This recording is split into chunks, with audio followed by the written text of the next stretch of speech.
আমাদের বাড়ির কাছে ঝোপঝাড়েই কান পাতলে যে পরিচিত কিচিরমিচির শোনা যায় সেটা প্রায়শই জঙ্গল ব্যাবলারের।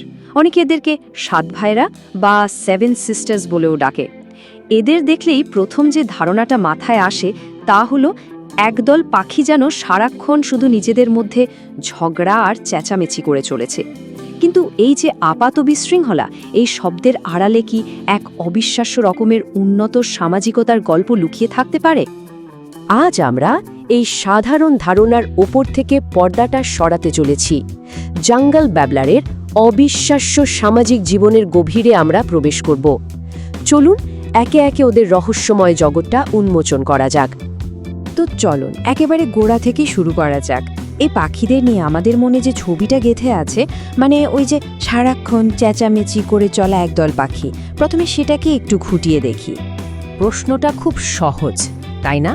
আমরা যে এই অবিরাম কিচিরমিচি শুনি, সেটা কি শুধু একটা অর্থহীন কোলাহল, নাকি এর ভেতরে এমন কিছু লুকিয়ে আছে যা আমরা সাধারণত খেয়ালই করি না?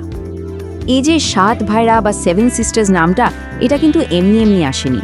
নামটা এসছে ওদের দলবদ্ধ জীবনযাপন থেকে। ওরা সবসময় 7-8 জনের একটা দলে একসঙ্গে ফরেজিং করে, মানে খাবার খুঁজে বেড়ায়। আর এই পুরো সময়টা ধরেই এক নাগারে কিচিরমিচির চলতে থাকে। বাইরে থেকে দেখলে যে কারোরই মনে হতে পারে যে এদের মধ্যে কোনো শৃঙ্খলা নেই, পুরোটাই একটা হট্টগোল। কিন্তু এখানেই গল্পটা একটা বিরাট মোড় নেয়। চলুন এই কোলাহলের আবরণটা একটু সরিয়ে দেখি ভেতরে কি আছে। কারণ বিজ্ঞানের চোখে দেখলে এই আপাত বিশৃঙ্খলার পেছনেই লুকিয়ে আছে এক অসাধারণ রকমের সুসংগঠিত সমাজ ব্যবস্থা। জঙ্গল ব্যাবলারের দলটা মোটেই কোনো এলোমেলো জটলা নয়। এটা আসলে একটা অত্যন্ত কাঠামোবদ্ধ পরিবার, যাকে আমরা একটা সুপার অর্গানিজম বলতেই পারি। প্রত্যেকটা দলে একজন প্রভাবশালী পুরুষ আর একজন স্ত্রী পাখি থাকে, যারা হলো দলের একমাত্র প্রজননকারী জুটি। আর বাকি সদস্যরা, তারা মূলত এদেরই আগের সন্তান, যারা হেল্পার বা সাহায্যকারী হিসেবে থেকে যায়। আর সবচেয়ে মজার ব্যাপার হলো, এদের মধ্যে কে বেশি শক্তিশালী সেটা ঠিক হয় খেলার ছলে, মারাত্মক লড়াইয়ের মাধ্যমে নয়। জীববিজ্ঞানের ভাষায় এই অসাধারণ সামাজিক ব্যবস্থাকে একটা বিশেষ নামে ডাকা হয়, কোঅপারেটিভ ব্রিডিং। এর সহজ মানে হলো, দলের কিছু সদস্য নিজেদের বংশবৃদ্ধি করার সুযোগ ছেড়ে দিয়ে প্রভাবশালী জুটির শাবকদের লালন পালন করতে সাহায্য করে। এই ধারণাটাই কিন্তু জঙ্গল ব্যাবলারের সামাজিক জীবন বোঝার মূল চাবিকাঠি। কিন্তু এখানে একটা স্বাভাবিক প্রশ্ন মনে আসতেই পারে, আচ্ছা এই হেল্পাররা কেন নিজেদের প্রজননের সুযোগ ছেড়ে দিয়ে অন্যদের বাচ্চার জন্য এত খাটছে? এই যে আপাত অ্যালট্রুইজম বা পরার্থপরতা, এর পেছনে আসল কারণটা কি? এর উত্তরটা কিন্তু লুকিয়ে আছে এদের টিকে থাকার একটা অদ্ভুত কৌশলের মধ্যে। দেখুন, প্রাপ্তবয়স্ক জঙ্গল ব্যাবলারদের বেঁচে থাকার হারটা অবিশ্বাস্য, প্রায় 90%। এর মানে হলো, দলের যে প্রভাবশালী জুটি তারা সহজে মরে না, ফলে নতুন প্রজননকারীর পদও চট করে খালি হয় না। ফল কি দাঁড়াচ্ছে? মাত্র 25% পাখি, মানে 4 জনের মধ্যে 1 জন তাদের জীবনে প্রজনন করার সুযোগ পায়। বাকিদের জন্য সবচেয়ে বুদ্ধিমানের কাজ হলো অপেক্ষা করা, একটা কিউইং স্ট্র্যাটেজি নেওয়া। সাহায্যকারী হিসেবে দলে থাকলে একদিকে যেমন নিরাপত্তা বাড়ে, তেমনই ভবিষ্যতে ওই প্রভাবশালী পদটা পাওয়ার একটা সুযোগও বেঁচে থাকে। এই আচরণের পিছনে কিন্তু একটা খুব শক্তিশালী বিবর্তনীয় যুক্তিও আছে, যাকে বলে ইনক্লুসিভ ফিটনেস। হ্যামিল্টনের এই নিয়মটা সহজভাবে বললে দাঁড়ায়, সাহায্যকারীরা আসলে যাদের দেখাশোনা করছে তারা তো তাদেরই ভাই বোন।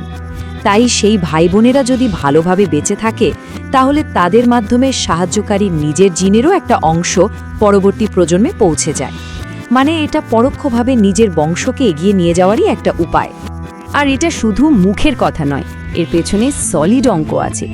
গবেষণায় দেখা গেছে যে সাহায্যকারীদের সাথে দলের শাবকদের গড় জিনগত সম্পর্ক হল 0.3, যা সৎ ভাই বোনের সম্পর্কের চেয়েও বেশি। এই ঘনিষ্ঠ আত্মীয়তার কারণেই তাদের এই আপাত নিঃস্বার্থ আচরণটা বিবর্তনের পথে টিকে গেছে। এদের এই সহযোগিতার আরও একটা দুর্দান্ত উদাহরণ হল ওদের সেন্টিনেল সিস্টেম, অর্থাৎ প্রহরী ব্যবস্থা। চলুন দেখি কিভাবে ওরা দলগতভাবে নিজেদের সুরক্ষা নিশ্চিত করে। একবার দৃশ্যটা ভাবুন, দলের বাকিরা যখন মাটিতে মন দিয়ে খাবার খুঁজতে ব্যস্ত, তখন দলেরই একজন নিজে থেকে দায়িত্ব নিয়ে একটা উঁচু ডালে গিয়ে বসে। সে চারদিকে সতর্ক নজর রাখে আর একটা খুব মৃদু ডাক দিয়ে বাকিদের জানিয়ে দেয় যে সব ঠিক আছে, চিন্তা নেই। এর ফলে বাকিরা নিজেদের ব্যক্তিগত সতর্কতা কমিয়ে নিশ্চিন্তে খাবার খেতে পারে। কি অসাধারণ একটা বোঝাপড়া! এই উদ্ধৃতিটা খুব পরিষ্কারভাবে বলছে যে সুরক্ষার জন্য আওয়াজের এমন কৌশলগত ব্যবহার শুধু জঙ্গল ব্যাবলারদের একার নয়, এটা অনেক উন্নত সামাজিক পাখির মধ্যেই দেখা যায়।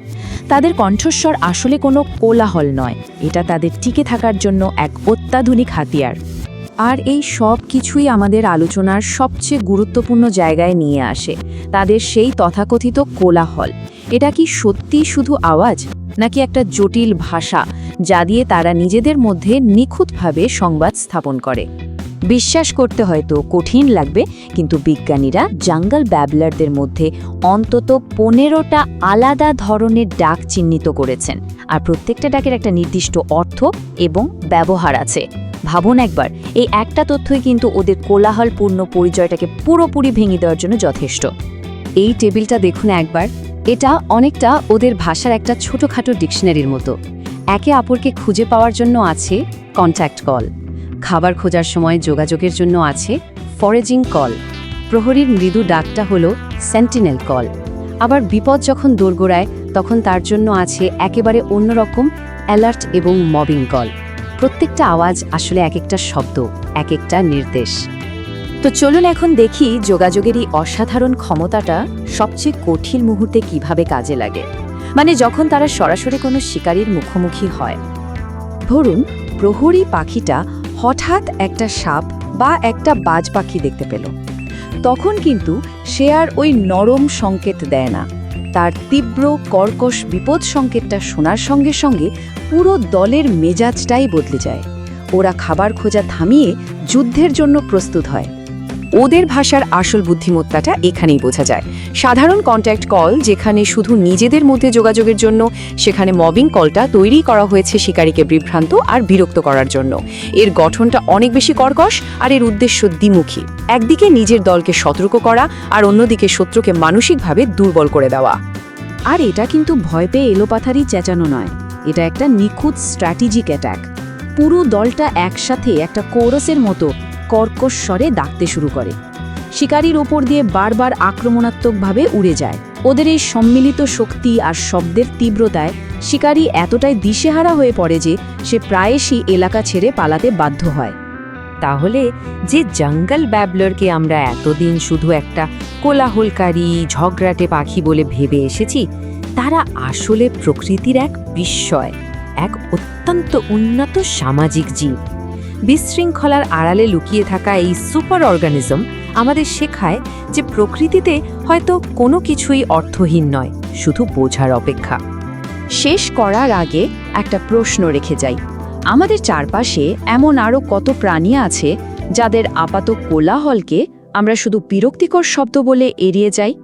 হয়তো একটু মনোযোগ দিয়ে দেখলে তাদের মধ্যেও আমরা এমন জটিল ভাষা আর অবিশ্বাস্য সামাজিকতার এক নতুন জগৎ আবিষ্কার করতে পারব।